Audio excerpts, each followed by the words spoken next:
Hello, everyone. Can you all hear me? Yes. Yes, perfect. So again, hello, everyone. Good morning or good evening, depending on which area you are all. Thank you all for joining us today to learn about the importance of a global optometry student community. My name is Jarelis Martinez, and I'm going to be the host today. I am a third-year student of the Inter-American School of Optometry in Puerto Rico. And first of all, we're going to be joined by the Director of Students Communications from North America, Anna Krawick. So you can go ahead and start the introduction. Thank you so much. So hello, everyone. Thank you all again for joining us today on Optoglobe's first webinar. I'm very excited to be talking to you a little bit about who I am and what I do for Optoglobe. So my name is Anna, and I am currently a fourth-year student at the New England College of Optometry in Boston, Massachusetts. I am halfway through my first of 4 clinical rotations and have been really enjoying working with patients daily. As part of Optoglobe, I work as the Director of Student Communications for North America. This entails connecting with various students in each optometry school across the United States, Canada, and Mexico. My role allows me to spread Optoglobe's message while listening to any concerns members may have. I am currently actually in the process of looking for student ambassadors from each optometry school to meet with me and to help establish an Optoglobe club and community within each prospective optometry school. I hope that having an optometry or Optoglobe club or organization at each school will help students feel more connected and be willing to connect with me and, communicate with me that way. And we can help change Optoglobe a little bit and make it the way that you guys would like it to be as members. If you are interested in becoming a student ambassador for your school, please reach out to me after this webinar. I will put my email in the chat and just please include which school you're from. I'm looking forward to listening to our speakers tonight. And without further ado, I'll hand things over to Erickson. Thank you.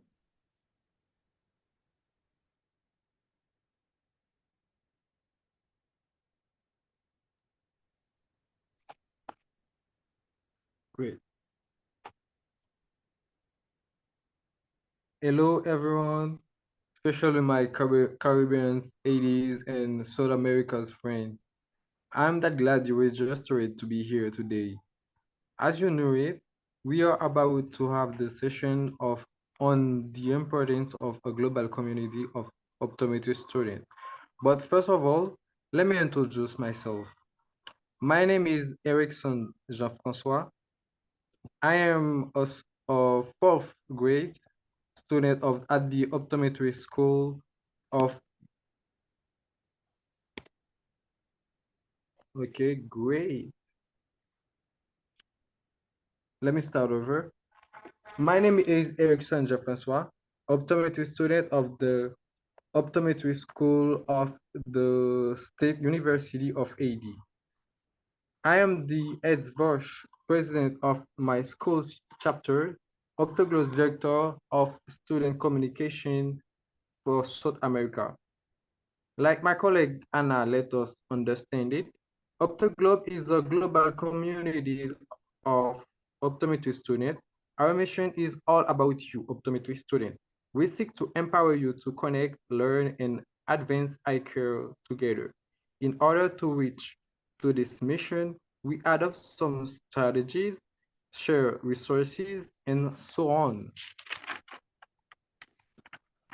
Okay, so we we have a WhatsApp community which help us to stay constantly connected to each other.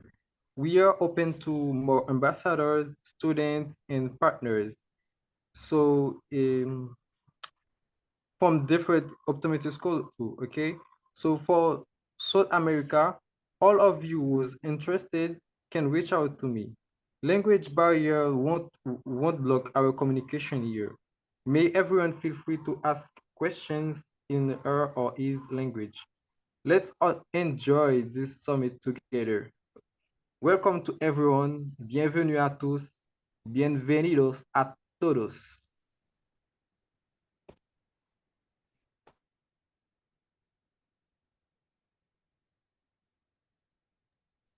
Thank you so much. So first of all, we're going to be introducing our first speaker for today.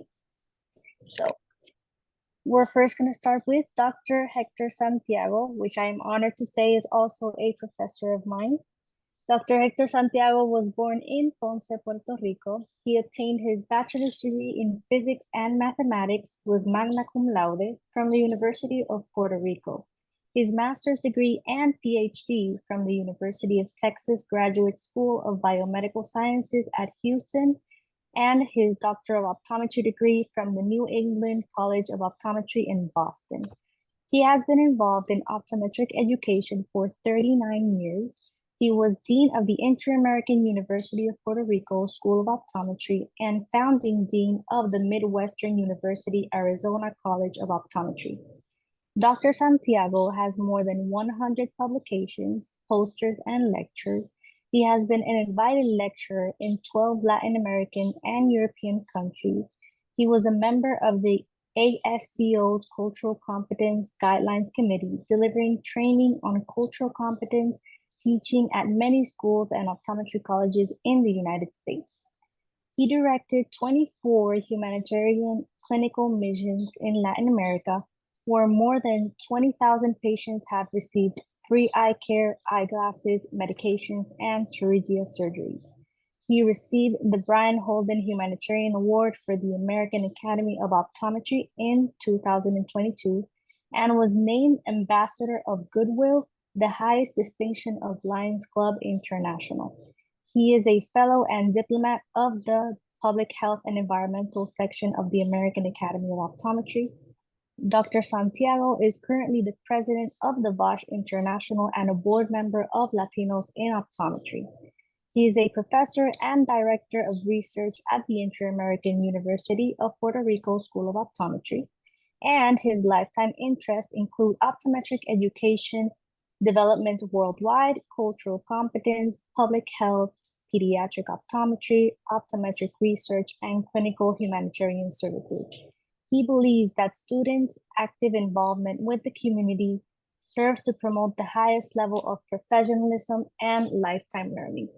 So let's give it up to Dr. Santiago. Thank you so much, Yarelis, for your introduction.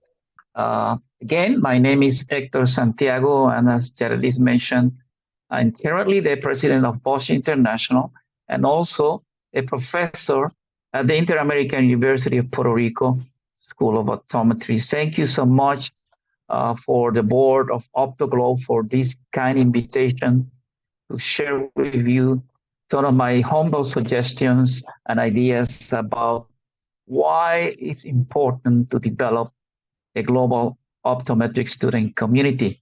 And I would like to invite you to share with my slides with the public, if you will, please.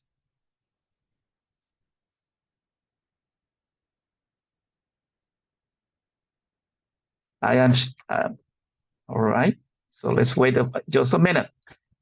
So let's go to the first slide. I guess that's your first slide from the beginning. And I have to apologize because unfortunately right now I have no internet at home. So again, thank you so much for the invitation. And we have in optometry one of the greatest challenges of among all professions. Let's go to the next slide. And that challenge is the challenge and the burden of uncorrected refractive error.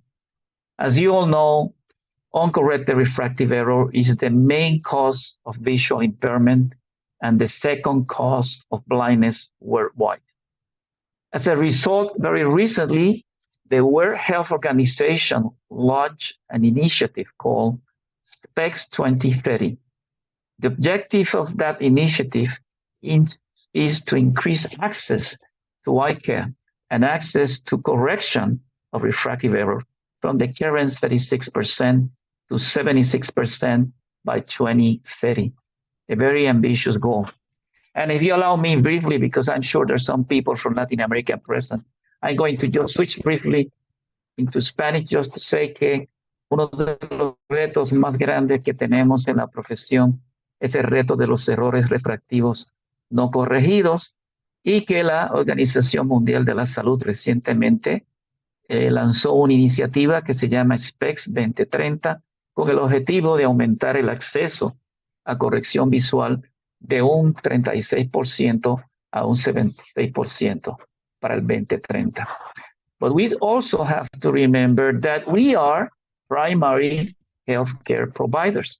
So we have also to be very conscious of the worldwide epidemics. The epidemic of myopia, as you know, it is projected by 2050, half of the world population will be myopic. But we also have to be aware of other epidemics, the epidemics of obesity, of diabetes, and hypertension. As optometrists and primary healthcare providers, we have the opportunity, the privilege, and the responsibility to detect, diagnose, manage, treat, and refer appropriately patients with these conditions. Don't forget that. And one of the biggest challenges that we all have is the challenge of cultural competence.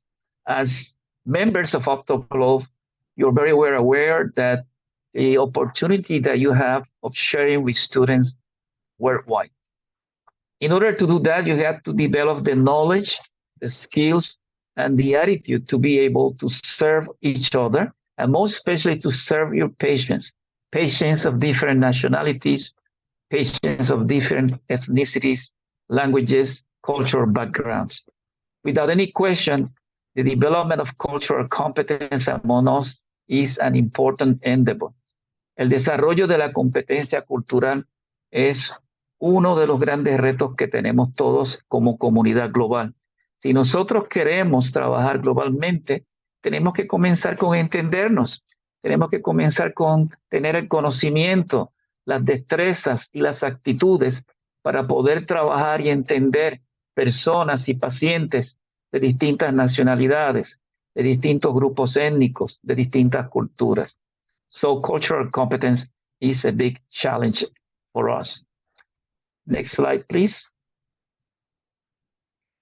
And if anything, I would say that this activity you're holding up today shows is that Optoglobe is a great opportunity to develop your leadership skills. And it shows already. The fact you're holding this activity worldwide shows your leadership skills. And obviously, as optometry students, you're able to connect with students and practitioners from different countries. This will allow you to share knowledge and to share the best practices.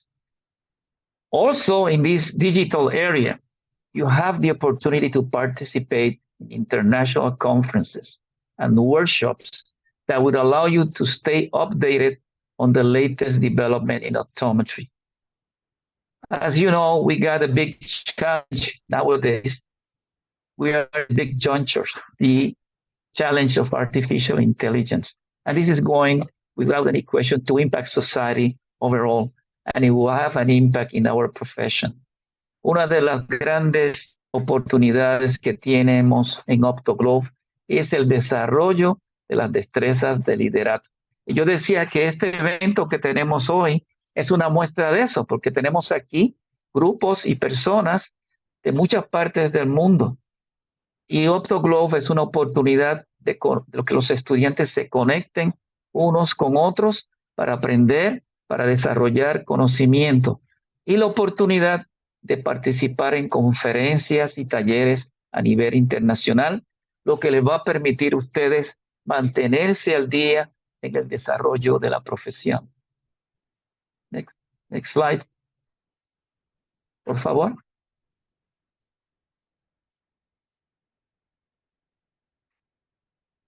Yes, next slide. As an example of what I just mentioned, I just don't see the change in the slide. Can you change it, please? as an example, I'm going to use VOSH. No, I think you went too far. There you go. Thank you so much. As an example of my organization of VOSH, I'm going to mention the work that has been done by Dr. Jairo Mercado. Maybe he's among the people out there. Dr. Mercado is a faculty member, actually the director of the optometry program at National University of Nicaragua, and he's also the counselor of our VOSH chapter.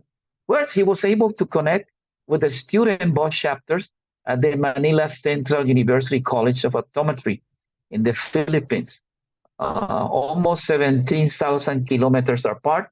But even though there was that geographic difference, he was able to connect, teach, and produce materials and knowledge for the students in Manila and vice versa. So, lo que estoy diciendo que hoy en día hay una gran oportunidad por la oportunidad de usar Zoom y otros medios de interaccionar. Y un buen ejemplo de eso es el trabajo del doctor Jairo Mercado, que es el director del programa de optometría de la Universidad Nacional de Nicaragua. Él es también el consejero del grupo VOSH, del grupo estudiantil, y hace 2021, si mal no recuerdo, el doctor Mercado dio conferencias y dio talleres al grupo estudiantil VOSH de la Universidad Central de Manila, Escuela de Optometría de las Filipinas. Eso es un buen ejemplo que a pesar de estar 17,000 kilómetros de distancia geográficamente, la oportunidad de interaccionar sin duda existe. Próxima, por favor. There's also a great opportunity for every one of you to develop your research skills. We are in a dire need of data on the prevalence of refractive error and visual impairment of our communities, our population. We need research to collect that data. So I hope that some of you will be involved in research projects where you can collect that data on the current state of not only of the prevalence of refractive error, but also the current state of optometric services in your countries. Why is it important? Because with that data, you can inform, you can go to the ministries of health, you can go to the Minister of Education to allow them to develop strategies that improve access to optometric services. You also allow them to establish policies that will allow our populations to have better eye care. Una de las oportunidades que tenemos a nivel global como estudiantes es desarrollar nuestras habilidades de investigación. Tenemos una gran necesidad de obtener datos sobre la prevalencia de errores refractivos y de impedimentos visuales en nuestras poblaciones. También necesitamos datos sobre el estado de los servicios optométricos en nuestros países. Esa información es importante, ¿por qué? Porque con esa información pueden ir a los ministerios de educación, a los ministerios de salud, para ayudarles a ellos a desarrollar estrategias y políticas de acceso a servicios optométricos. Estrategias que van a ayudar a mejorar el acceso a cuidado ocular a cada una de nuestras poblaciones. Y como un ejemplo de ese tipo de trabajo, next slide, please. It's an example of this work. I can mention our clinical humanitarian clinic that we developed in Panama in 2022. Students, 15 students and 6 faculty members, 6 professors from the Inter-American University of Puerto Rico School of Optometry visited Panama. And what we did, we worked along 18 students and 4 faculty members, 4 professors from the University of Las Americas in Panama. And we worked together in a clinical humanitarian project, but also a research project, because we examined over 700 members of an indigenous community, the Guna Indians of Panama, as you can see on the left. Indigenous populations are underserved worldwide. There's no exception in Panama. And the opportunity to obtain data using a protocol data that we were able to publish. We were able to present that data as a poster at the American Academy of Optometry. We also developed manuscript to be published in peer-reviewed journals. It's a great opportunity of two groups working together to obtain data to produce research. But also, it was a great opportunity of two different groups from two different countries to share together the opportunity of doing clinical work and also knowing about each other. Talking about cultural competence, this was a great opportunity for students from Puerto Rico to know more about the culture of our students and colleagues from Panama. Quiero, como uno de los ejemplos de investigación y servicio clínico humanitario, en el 2022, 15 estudiantes y 6 profesores de la Escuela de Optometría de la Universidad Interamericana de Puerto Rico visitaron Panamá y trabajamos juntos a 18 estudiantes y 4 profesores de la Universidad de las Américas. Tuvimos la oportunidad de examinar sobre 700 miembros de una comunidad indígena, la comunidad Guna Negra en Ciudad de Panamá. Los indígenas del mundo, y no es excepción, los indígenas gunas, es una población de alto nivel de pobreza. Y trabajamos juntos examinándolos y se les proveyó no solamente exámenes, sino se les proveyeron anteojos a todos aquellos que lo necesitaron. También hubo referidos, por ejemplo, para cirugías de cataratas.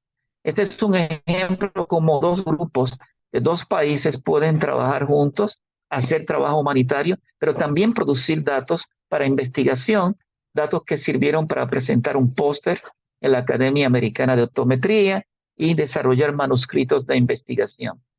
I must say that I forgot to mention that we not only provided eye care, we provided free eyeglasses, we provided some low vision equipment, and there were referrals, for example, for cataract surgeries in the Guna Indian population. So it's a great opportunity to do clinical work. I've also got a great opportunity to do research among us. And you see some logos there on the lower portion. Obviously, the logo of VOSH International, but you can also see the logo of the Lions International. And you also see the logo of two foundations, Optometry Giving Side and one side, Essilor-Luxottica Foundation. And I think it's important that you don't feel alone. As Optoglobe members, feel free to contact people, not only with people like us at VOSH International, but also groups like the Lions Clubs, Rotarians, because they're very willing to help.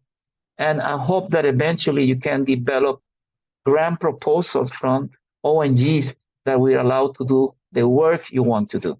Es muy importante buscar amigos en organizaciones como VOSH International, pero también de otras organizaciones como los Leones y de fundaciones como Optometry Giving Side y One Side Essilor-Luxottica.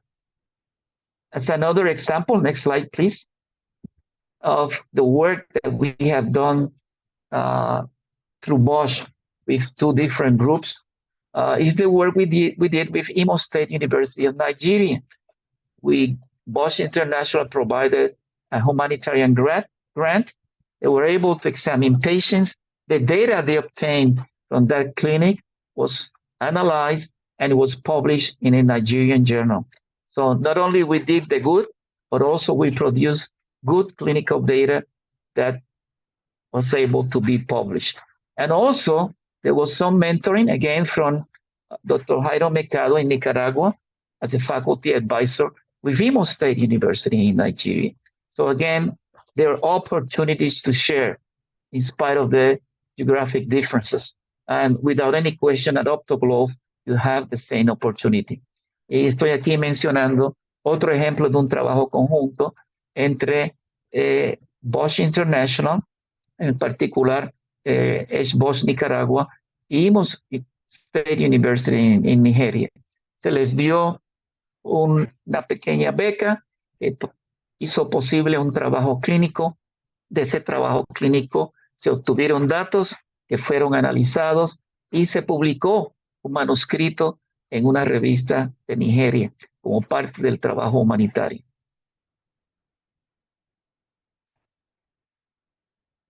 También, next slide, please. There's also opportunities for capacity building and training. And I hope that eventually, as Optoglobe develops, you'll be able to develop scholarships. We'll have mentorship opportunities. I'll talk about that in a second, so that students can share together and learn from each other. Faculty members, professors across school and college of optometry, certainly in VOSH International, we're looking forward to help you as mentors, to help you develop the knowledge and skills that will allow you to become outstanding practitioners. And I also hope that eventually you'll be able to obtain some funds so that you can further develop optometric education and training. And the next slide shows one example of that work. This is a teaching clinic developed by the Arizona VOSH chapter. They went to the city of Hermosillo in Sonora, Mexico. And there in Hermosillo, 3 VOSH groups from 3 optometry schools met together, namely the Autonomous University of La Laguna, the Autonomous University of Aguascalientes, the Autonomous University of Sinaloa, students of 3 colleges, optometric students, they work together examining patients, but also learning from faculty members, VOSH members that supervised them, gave them hints and tips how to become better practitioners in the field. So this is also an opportunity which certainly Optoglobe will have and can develop. Next one, please. And what we hope that what you learn in Optoglobe will remain with you. What I hope that eventually many of you will become the future leaders of your professions, your own countries, perhaps presidents of the optometric organizations in your country. This is very important because there you'll have the opportunity to encourage governments to develop regulations that will help develop the professions, regulations on optometric education. And I also hope that some of you eventually become future educators. As an educator of more than 39 years, I can assure you that with a great sense of accomplishment for all of us who are in education, because it's the opportunity for you to create the seed for future practitioners. So I hope that some of you may get enticed into becoming professors of your optometry school and share what you learned along the way. Next slide, please. And the other thing that you certainly learn as you share together is how to make better clinics, how to develop your community service capacity. One of the things that you have when you service the community, that you also have the opportunity for advocacy. You learn to use social media to improve awareness on the public about what optometry is all about. You also learn how to develop educational materials and resources that cater to the needs of the community. And I'm sorry, I just forgot just to translate briefly a little bit of what I said into Spanish, pero lo que he dicho es que hay una gran oportunidad a través de Optoglobe que estudiantes se unan para hacer investigación juntos. Y que Optoglobe es un laboratorio de liderato. Lo que yo espero en un futuro que muchos de los miembros de Optoglobe se conviertan en los líderes gremiales en sus países, que sean los presidentes, los miembros de la Junta, que puedan tener el impacto en sus países de poder hacer los cambios y ajustes necesarios en las leyes de optometría de su país. Y que yo espero que algunos de ustedes en Optoglobe eventualmente se conviertan en profesores de las escuelas y colegios de optometría, porque es bien importante desarrollar la semilla de los futuros educadores en la profesión. Y ustedes también van a poder aprender de unos de los otros de cómo poder desarrollar proyectos comunitarios, cómo usar los medios de comunicación, cómo usar Zoom, cómo usar Facebook, cómo usar Instagram para aumentar la conciencia en el público de lo que es optometría y también la oportunidad de desarrollar materiales educativos que se ajusten a las necesidades de sus países. As you can see, the sky is the limit for Optoglobe. And what I want to do at this point, just to congratulate Optoglobe for what you're doing. And what I hope to do is also to entice everyone who's watching this is to belong to Optoglobe, belong to develop your leadership, belong to develop your network capacity, belong to learn, belong to be able to serve your community, ultimately belong to create a better world for everyone.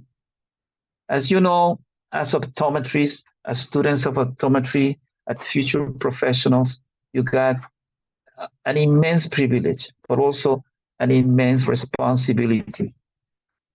It has been said that the greatest gift for mankind, humankind, obviously, is life. But after life, the greater gift we have is the gift of vision. Every one of you has the privilege, the opportunity, and the responsibility to maintain and care for that gift, the gift of vision. Thank you so much again for this opportunity to share with you my humble ideas. And I hope this is not the beginning, but the opportunity to continue working together. Certainly, you have in VOSH International our commitment to help you as much as possible to develop your objectives and goals. And I'm open to suggestions, comments, questions that you may have. Again, thank you for the board of Optoglobe for the invitation. Thank you, Doctor, for giving us your insight on the importance of having this optometry community. So if you guys have any questions, you could use the chat and I would read the question out loud so the doctor could answer, or you could raise your hand and the mic will be open so you guys can make the questions yourself if that's what you prefer. Si de casualidad le gustarían hacer la pregunta en español, también pueden hacer la pregunta a través del chat en español y la puedo leer en voz alta para que el doctor tenga la oportunidad de contestarlo. Okay? So let's see if there's any questions on the chat. So the first question here is, how do we join Optoglobe? So that question, obviously, the best person that can answer is the board of Optoglobe. Yes, and if they want to hear that, more than happy. Erickson, are you there, or one of you that want to answer that one? I'm there. So the question is from the public, how do you join Optoglobe? Okay, Promije just sent a link. So you can use the link to join Optoglobe, or you can use our email. Anna Query send her email, and I send mine. So you can just write a message, and we just add you at our community, and you fill the form. Okay. I don't know if. Okay, so you connect through Erickson, and he will be sending you there a link, and that will be the starting point. Thank you, Erickson.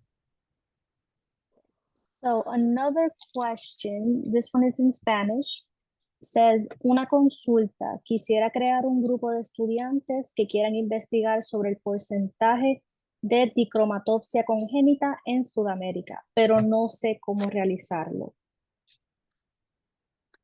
Ok. Una de las oportunidades que tienen a través de Optoglobe, a través de VOSH International y a través de ALDO. Estoy hablando ciertamente de alguien que es de la región latinoamericana, es que estamos interesados en apoyar proyectos de investigación. Precisamente en ALDO, ALDO significa Asociación Latinoamericana de Optometría y Óptica, se desarrolló un curso que tuvo un componente de investigación en que participaron un gran número de optometristas de Latinoamérica y se dieron o se están proveyendo becas para investigación. Y lo que puedes hacer, Yarelis, que esa persona nos envíe su correo electrónico y con mucho gusto yo le envío mayor información. Y gracias por la pregunta y gracias por estar aquí presentes, Latinoamérica. So the question was talking about what to do to create a group to do an investigation about dichromatopsia in South America and how to create it. And Dr. Santiago is going to give us his email. And with that, we can go ahead and ask further questions so he can go more in abundance on how to do it correctly. So the next Yes, and, question, yes. Oh, I'm sorry, go ahead. No, I was gonna read the next question, so go ahead, doctor. Sure. No, I was just going to say in English that one of the great things that we got many support groups, and in the Latin American region, besides VOSH International, we have promoted some research activities. The Latin American Association of Optometry and Optics have developed a full program to support research activities in this case, the Latin American region.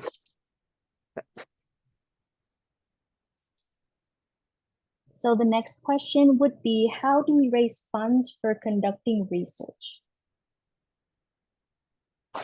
With a lot of difficulties. It's not easy. But there are organizations that were able to provide funds. And I can mention one example. Lions Clubs International Foundation provide funds for research activities. The main area of interest in the Lions Club International Foundation is vision.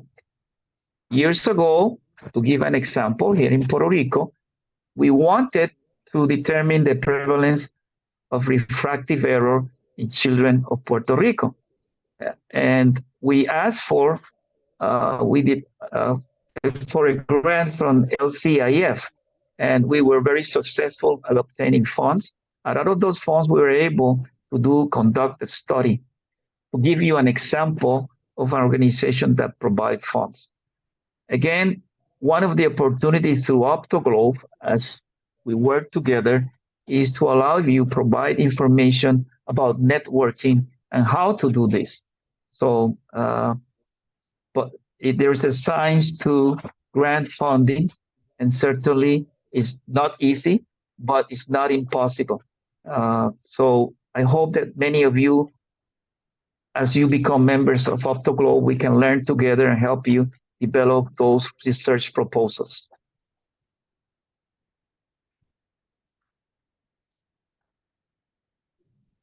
Thank you, doctor. I hope that answered your question.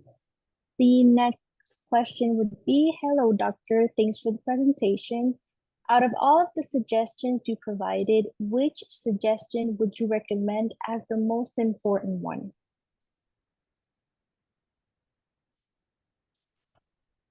I would say that being members of Optoglobe, successful members of Optoglobe, requires cultural competence. I'm a big proponent of cultural competence. If you saw one of the slides, I did mention the knowledge, the skills, and the attitudes that will help you understand patients of different nationalities, different socioeconomic status, difference of religions. That also is the kind of knowledge, skills, and attitudes that will help Optoglobe be successful. This is an opportunity because this is an international or global organization. is to learn from each other. So I would say if you can do that, if you're open-minded, if you're willing to learn how people really are rather than what you think they are, you'll be very successful. I would say that that's the biggest advice I will give you. This is true in Optoglobe. This is true in your clinical practice. Thank you, Doctor. I see here another question that says how Optoglobe can help a Haitian student find a scholarship. And I see that they sent an email through the chat called info.optoglobe@gmail.com. Through that email, you can go ahead and ask all of the questions related to Optoglobe, and I know that they would be able to answer all of them as soon as they get the question, so they can go more in depth on how they could help you with that. Any other questions?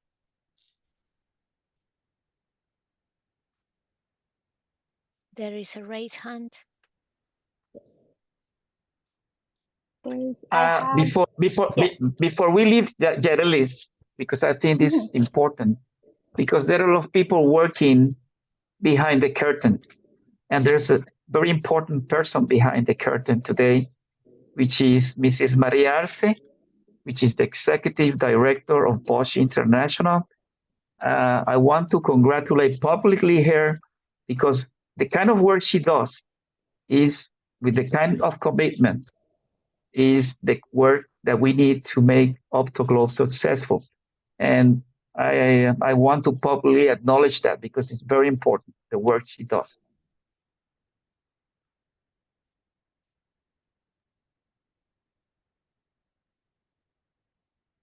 Thank you, Doctor. So I can see that someone was raising their hand.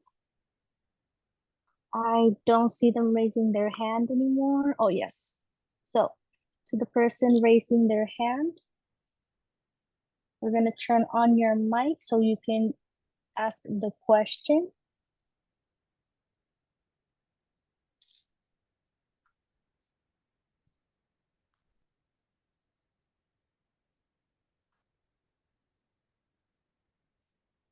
So the mic can be turned on.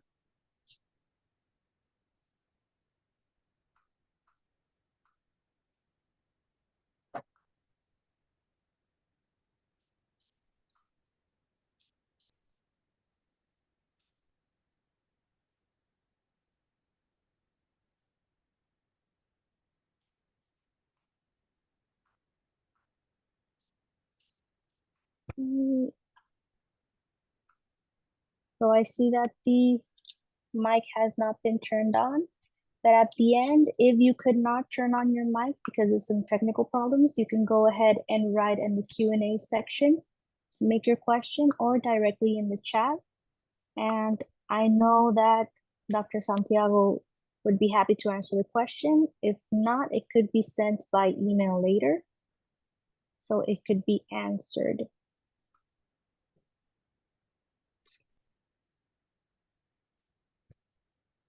Well, again, feel free to contact me or contact Optoglobe. I'm more than happy to help you along the way. As I said, this is not the end. This is just the beginning of, I hope, a long-term relationship between, in this case, VOSH International and Optoglobe. We are here because we are sisters organizations. And we are very happy to contribute a little bit to the development of Optoglobe. So I hope that you have a very successful program. I'm here in Puerto Rico. So if you ever visit our island, we are here. And I hope again to see you very soon. Thank you again for the privilege and the opportunity to address every one of you. Have a great weekend, everyone. Thank you so much. Thank you, Doctor. I see that there was questions that were made, but at the end, we could just, again, send them through email and all of the questions can be answered as soon as possible. So thank you very much, doctor, for your presence. It was a lot of information. It was very good. And thank you very much for being here with us and joining us today. Thank you so much. Have a great meeting. Bye-bye, everyone.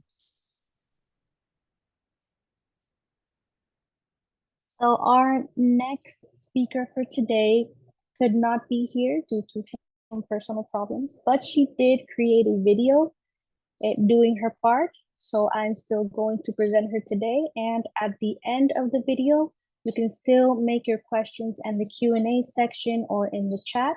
And all of those questions are going to be sent to her and she's going to answer them accordingly. So the next speaker is going to be Megan Weber, which is the co-founder of Know the Glow. Megan Weber launched Know the Glow after her son Benjamin was diagnosed with Coats disease in 2009. Knowing that most parents don't understand the risk factors associated with finding the glow in flash photos of their child's eye or the steps to take to safeguard their child's eye health, she knew she had to take action. Together with the help of friends and family, Megan co-founded Know the Glow as a non-profit organization focused on building awareness to prevent children worldwide from needlessly going blind. A member of the IAPB since 2021, Know the Glow has since run awareness campaigns in 15 countries with 10 countries planned for future outreach. She graduated in 1990 from the University of Notre Dame. She is on the Foundation Board of Trustees at Children's Hospital in Los Angeles and a longtime member of Las Madrinas, a volunteer organization dedicated to supporting the doctors and patients at CHLA. So again, we're gonna still thank Megan Weber for being here today, and we're gonna present the video with her presentation today.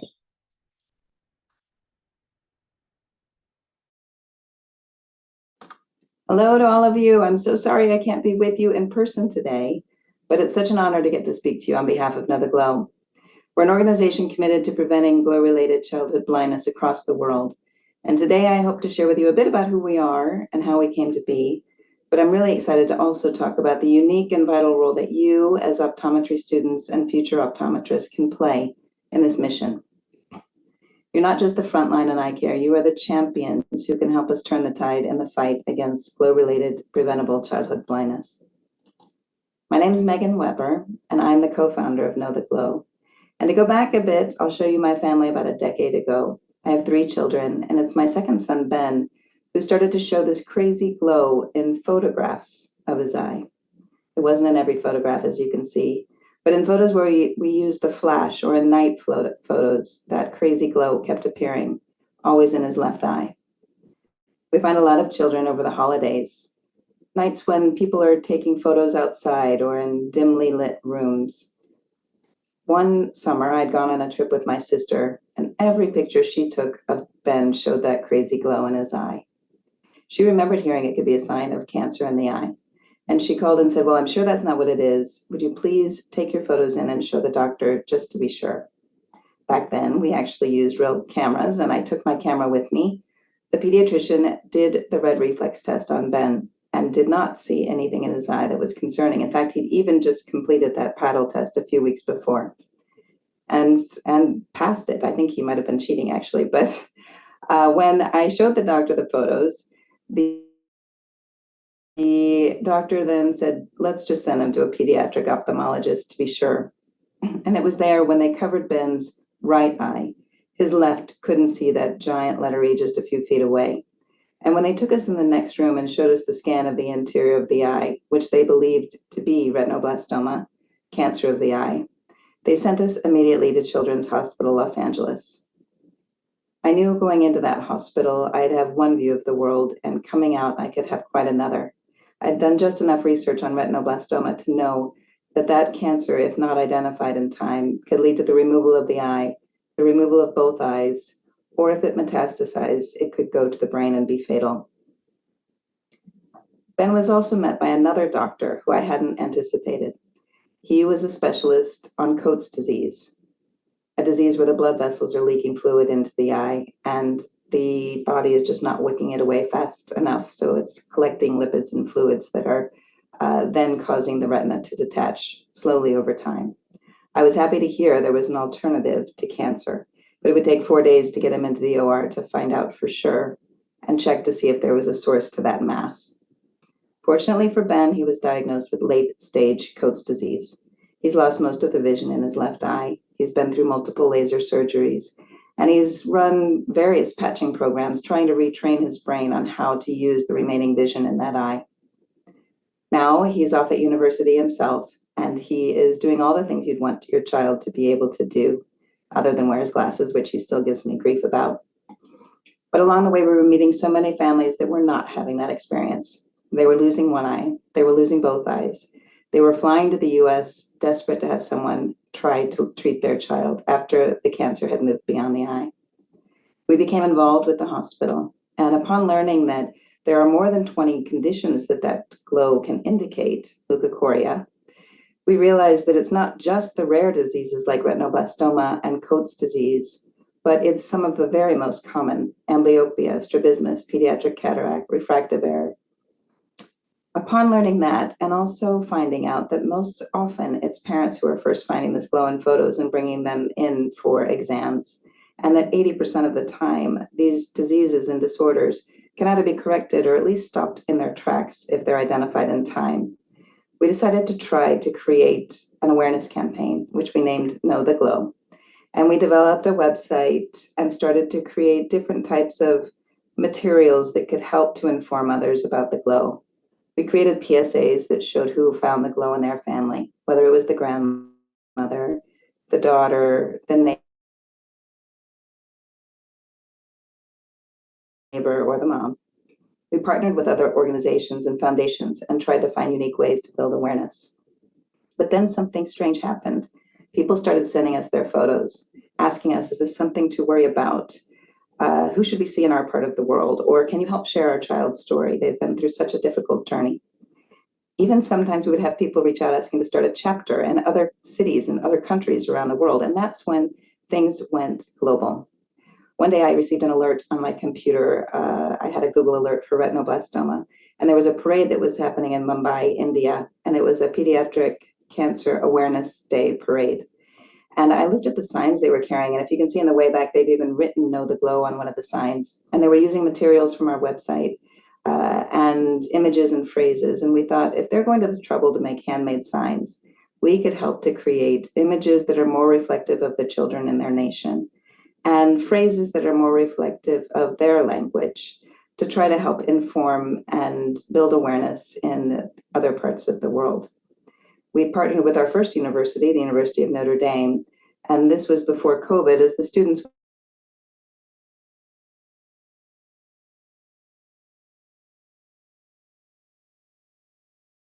there to help see if we could be additive to any of their ongoing efforts. This was for a mother-child screening in Jerusalem, and these are images for a conference happening in India.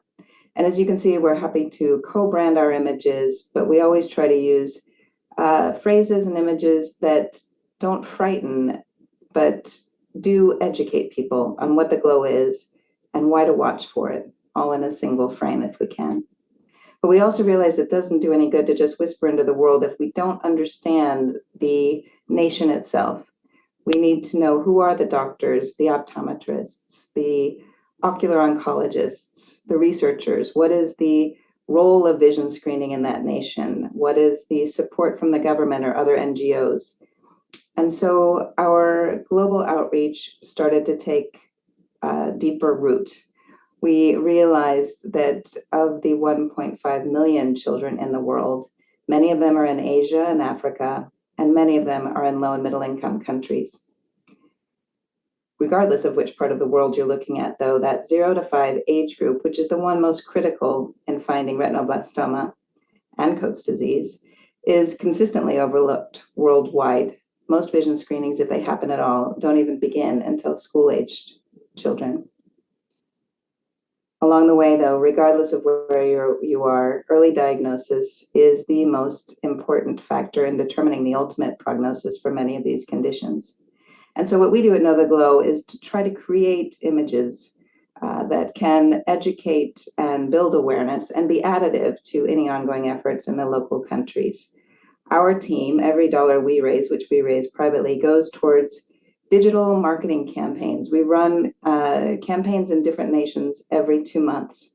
So they're only 8-week campaigns, but they use geo-targeted digital ads to try to really pinpoint the audiences in these nations, whether they be the parents of today or the parents of tomorrow. Or medical students or doctors or nurses or pediatricians. There's so many different categories that we need to try to work to educate. We've run 16 campaigns already, and we work with the local teams there to try and simultaneously be additive to their ongoing efforts. We offer everything we have to them so that they can fold it into any outreach or training or pediatric health seminars that they might be providing. It's been wonderful to see the expanse of the campaign and the impact of each of our awareness initiatives. Our team has been shocked to see how many they've been able to reach even in just these short 8-week periods. But we also learned along the way that Africa does have 50% of the mortality rate from retinoblastoma. So we've also shifted to make sure that we will always have some sort of campaign, at least running in the background in Anglophone and Francophone Africa. We have 10 countries waiting to work with us for awareness campaigns. And we don't just do the digital marketing, although we do offer it all for our local teams. But we also love to highlight the doctors, the researchers, the optometrists, the ocular oncologists, anyone that's working with organizations and working with children to help support them in their care. We also love highlighting the stories of families, how they've battled through their vision-related conditions and come through on the other end as heroes. And when we are finished with the campaign, we work with local ambassadors to try to continue to find ways to fold in our images, our handouts, our flyers, and to work with local partners to see if we can be additive to joint missions in trying to screen and help properly diagnose and refer children. One of our collaborations is with the ArcLight Project and We See Hope. We See Hope's a group that supports families with cancer, and the ArcLight scope is a new ophthalmoscope that is solar powered and durable and inexpensive and great for field screening. We've used our materials to help to create posters that can be hung in local, even churches and village centers to announce when upcoming vision screenings might be happening. We've turned our images into posters and banners to announce larger vision screening events and hopefully to attract the attention of the local community. That's when optometry began to become a big part of our focus of the future. We recognize your role as optometrists in identifying these conditions and properly diagnosing and referring those that need additional care. After meeting the inspirational optometrists like Dr. Jen Vanola, medical students like Pamije, the team at VOSH, and the other members of the optometry community, we recognize there's no limit to what together we can achieve. That 0 to 5 age group, though, is still the most vulnerable and frequently overlooked.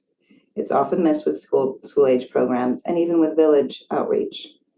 If they go to school at all, this gap means that many children with early onset glow-related disease will go undiagnosed until it's too late, when the options for treatment are fewer and further between. With your involvement, though, we can change that for tomorrow's children.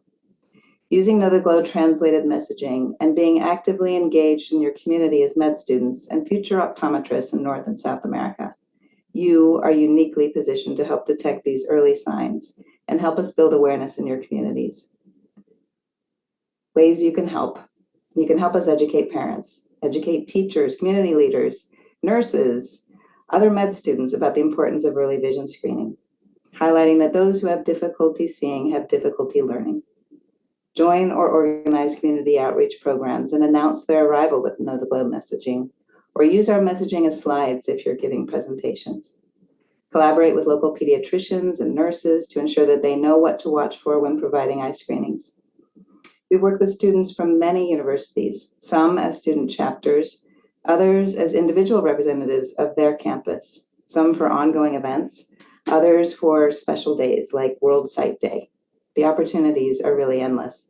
But if you can help us, we would love to work with you, providing classroom and campus awareness, engaging with fellow students and representing your school and community outreach, even considering starting a student chapter. We'd love to talk with you. You're far more creative than all of us, that is for sure. If you can use creative posts, WhatsApp groups, Snapchat filters, even TikTok, there's never been a better time to use social media for positive change. And we hope to have your help in translating that into saved sight. Use your favorite social media platforms to share information about the glow and the importance of early detection. Students have come up with all sorts of creative ideas. We just had our first diagnosis thanks to TikTok, of all things. Create new events around World Optometry Day or join us for World Sight Day initiatives. This October, the IAPB has a focus of Love Your Child's Eyes. Working together, we can collaboratively advocate for better vision health and ensure that every child, regardless of where they live, has information that can lead to early identification and healthcare workers that can diagnose these disorders and diseases. You're the parents of tomorrow as well. You're the group we most need to reach, and your generation brings fresh, innovative approaches and technological expertise that we know can and will revolutionize how we detect and treat glow-related eye disease. We understand that the challenges faced vary from country to country, but the importance of awareness and early detection remains constant. Every nation has unique obstacles. It might be healthcare infrastructure or access to medical services or cultural perceptions even of eye care. With these challenges, though, there are so many unique opportunities to innovate and adapt solutions that work best in your nation. Whether you're in North America or South America, rural or urban areas, your efforts are crucial. Know the Glow is here to support you. We don't sell anything at Know the Glow, but we do look to work with our local partners to provide you with resource materials, digital images and information, as well as a platform for sharing about your outreach efforts and successes in building awareness and detection in your communities. It's been said that the hero is one who lights torches along the pathways of life so that others might see. Thank you for being our heroes and for choosing pediatric optometry. Soon you will be not only our heroes, but your patients' heroes too. Together, we hope we can make that road to care shorter and straighter for the families in your part of the world tomorrow. And if we can do it with 3 little words in a photograph, we are happy to help in whatever way we can. Thank you for your commitment. Thank you for being the champions of children's vision. Together we can and will make a difference.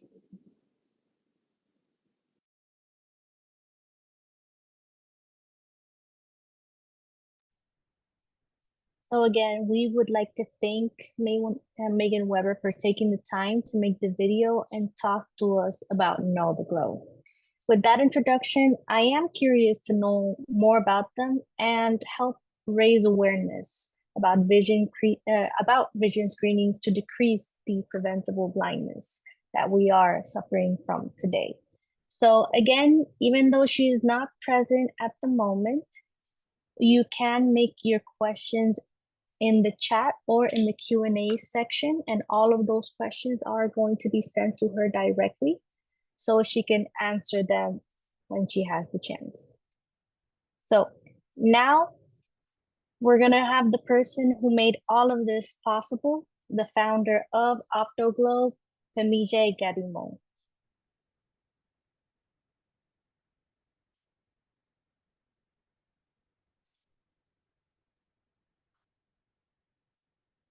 All right, thank you very much, Yerlis. Thank you very much, Dr. Hector. Thank you, Anna. Thank you, Erickson. Thank you, Megan. Although she's not here, but we do appreciate her for her insightful speech to us, and as well as Professor Dr. Hector. I've seen so many questions in the chat asking for, how to join Optoglobe, and, I have a lot to say, but Anna and Erickson have already done most of the talking about Optoglobe, benefits of a global optometry student community, and I'll just, move on without speaking much on that for the sake of time. As introduced by Yarlis, I am Pemije Gadimo. I'm the founder of Optoglobe. I'm a third-year doctor of optometry students at the University of Benin in Nigeria. And I'm glad to have everyone join us today and, join Optoglobe also. Optoglobe launched or kicked off in April this year. And since then, we've seen, a great momentum in membership, which speaks of the willingness, the eagerness of every optometry student, across the world in joining or in connecting with one another.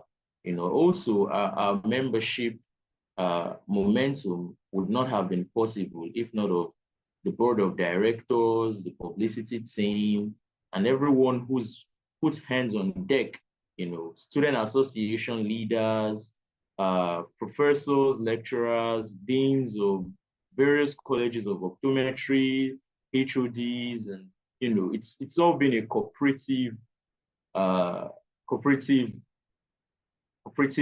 effort to seeing that Optoglobe works and there is a global community of optometry students.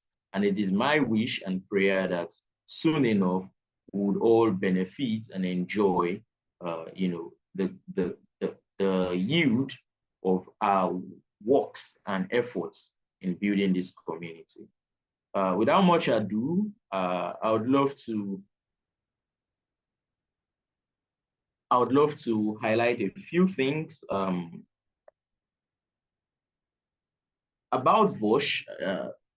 I received a message from someone not too long ago asking a question. I would just love to, answer some few questions about VOSH. VOSH is the Volunteer Optometric Services to Humanity, VOSH International, and Dr. Hector is the president of VOSH, who just spoke, VOSH International.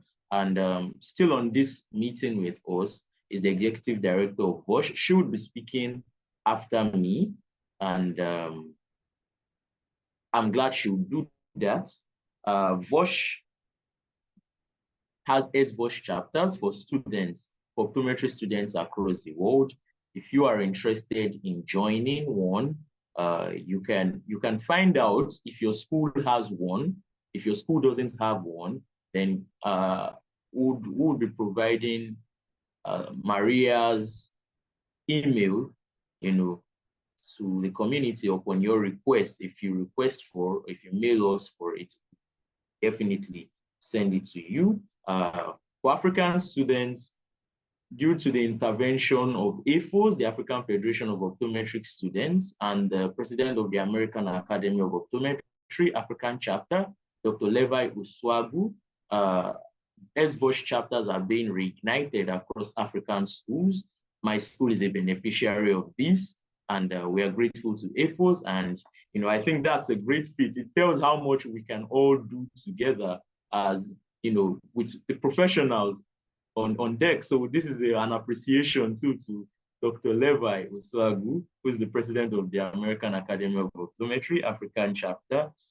Good news, Know the Glow, whose co-founder just spoke, would be launching a contest for Optoglobe members, optometry students, and optometry professionals, hopefully later this month. A video contest for glow-related awareness, and there will be a grand prize of $250 and other consolation prizes. So once that contest begins, we'll definitely communicate to everyone in our community, either through mail or any of our social media platforms or our WhatsApp community, whichever one of each that you are subscribed to, would send that across. All of the Optoglobe social media platforms have been posted in the chats. You could just scroll up a bit and you see it immediately after I finish speaking. I'm just going to repost it in the chat so everyone can see it. You can follow us on all our social media platforms. The Optoglobe membership form is in the chats also. And definitely I would be sending in the PDF presentation of both speakers to the community through mail and, in our WhatsApp community. I'm very glad North America and South America that we are having this session today. When I was in high school, I actually did study French. Upon leaving high school, I can no longer, exercise my powers in speaking French, funny enough. But it's no surprise that I actually did love French. My mom speaks French, till date. And I think I can relate with our colleagues in South America who speak French, especially from the Haiti and other Caribbean countries. And all I can say, merci for our colleagues that speak Spanish, gracias, and for everyone who speaks English, thank you very much for joining in today. I'm grateful. Thank you very much. I'm Pemije Gadimo. Thank you.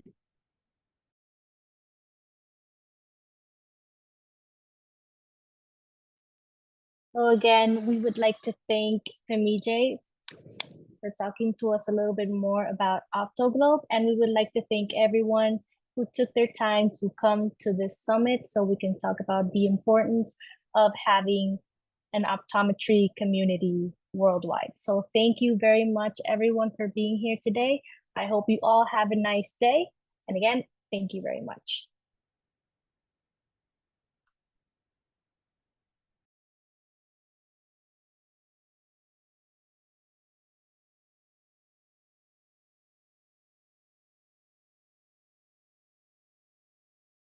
Okay, just before we conclude, there are certificates to be awarded for participants. If you are in this meeting and you want to have a certificate of attendance or participation, just send us a mail to request for certificates at info.optoglobe@gmail.com. The mailing address is somewhere in the chat. You could scroll up for that. Thank you very much for joining in. And for the last few words, I'll be inviting Maria, the Executive Director of VOSH International. So she concludes on this, and we end this session. Thank you very much. Thank you, Pemije. Thank you, everyone. It was nice, very nice to be part of the third webinar again. I am sure our attendees have learned a lot and have become motivated to engage and be active. There are several questions about how to join or how to, activate the interest in regions and in countries. And I think the main message that we can bring today from all the presentations made and all the interventions is that even if you are one person and you are motivated and committed, you can do it. Pemije is an example of that. Megan from Know the Glow is another example. And across VOSH, we have several people who have been, taken up the challenge and be active. So be active, at VOSH International, we are a very small organization of volunteer optometrists and students of optometry. But I think we are very proud that our members are really active and committed to what they do. So working and collaborating across networks and across organizations, irrespective of our size, is the important thing. And the partnership we are developing with Optoglobe is very important. We are committed to ensure that the future optometrists like yourselves are not only clinically proficient, but also citizens of the world, and that can see your role in bringing prosperity and well-being to your people through your profession. So I just want to say thank you very much to Optoglobe for making us part of this journey.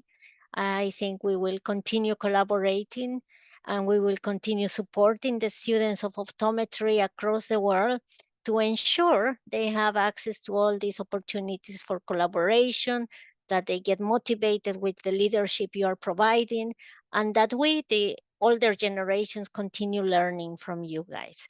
So thank you very much, and I hope to see many of you tomorrow for the last webinar that Optoglobe is running. So thank you.